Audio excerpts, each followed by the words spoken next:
Señal Internacional. Y en información internacional, en China y sus pruebas balísticas en la frontera con Taiwán podrían afectar a la economía de la isla si se prolongan.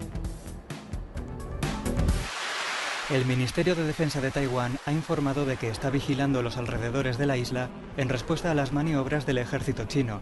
Asegura que no desea una escalada de la situación, pero no se echará atrás en lo que respecta a la seguridad y soberanía de la isla.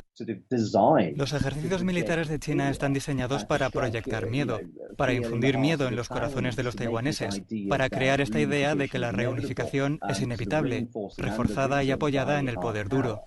No hay duda de eso, pero algo distinto es decir que esto enfatiza las etapas preliminares de una invasión. Lo que sí podría ocurrir, si duran más tiempo, es que creen disrupciones significativas en la navegación y en la economía taiwanesa, porque algunas de las áreas donde los misiles aterrizan están fuera de los principales puertos de Taiwán, opina el profesor Alessio Patalano, del Departamento de Estudios de Guerra del King's College de Londres. El Ministerio de Transporte taiwanés declara que los barcos que lleguen o salgan de la isla tendrán que sortear las zonas de maniobras. Además, según medios taiwaneses, más de 900 vuelos han tenido que modificar su ruta. En otras noticias, Ucrania está indignada después de que Amnistía Internacional afirmó que su ejército puso en peligro la vida de civiles en la guerra contra Rusia.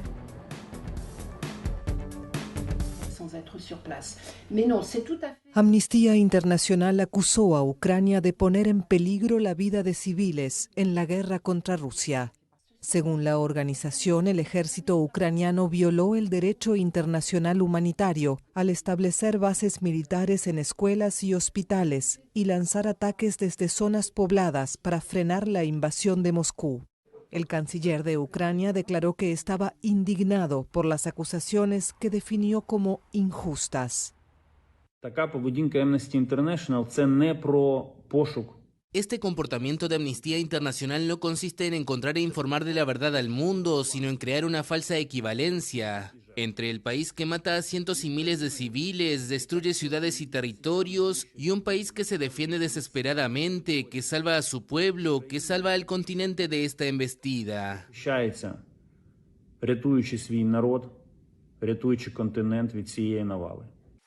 Entre abril y julio, expertos de Amnistía Internacional investigaron los bombardeos rusos en las regiones de Kharkov, del Donbass y de Mykolaiv. Inspeccionaron los lugares alcanzados por los ataques e interrogaron a sobrevivientes, testigos y familiares de las víctimas. Según la ONG, los investigadores encontraron pruebas de que las fuerzas ucranianas lanzaban ataques a partir de zonas residenciales pobladas y establecieron bases en edificios civiles de 19 localidades de estas regiones, sin pedir a los civiles que las evacuasen.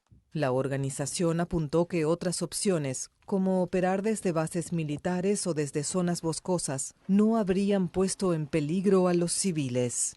Aunque denuncia estas tácticas, Amnistía Internacional insiste en que no justifican de ninguna manera los ataques rusos indiscriminados contra la población civil.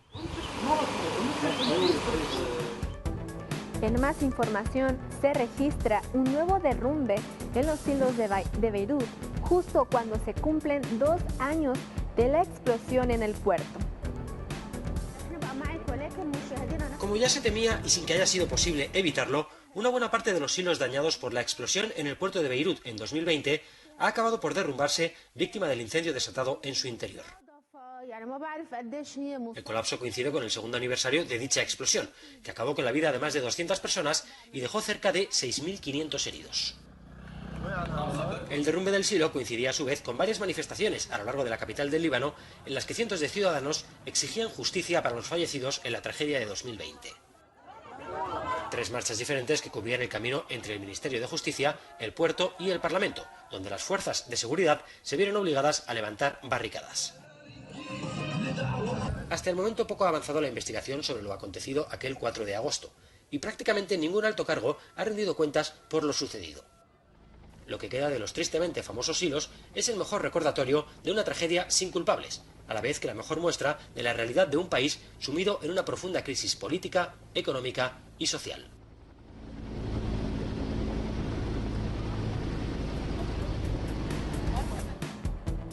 Y hasta aquí la información más importante y relevante generada en el ámbito nacional e internacional. Regresamos contigo, Belén, pero usted y yo tenemos una cita mañana a la misma hora.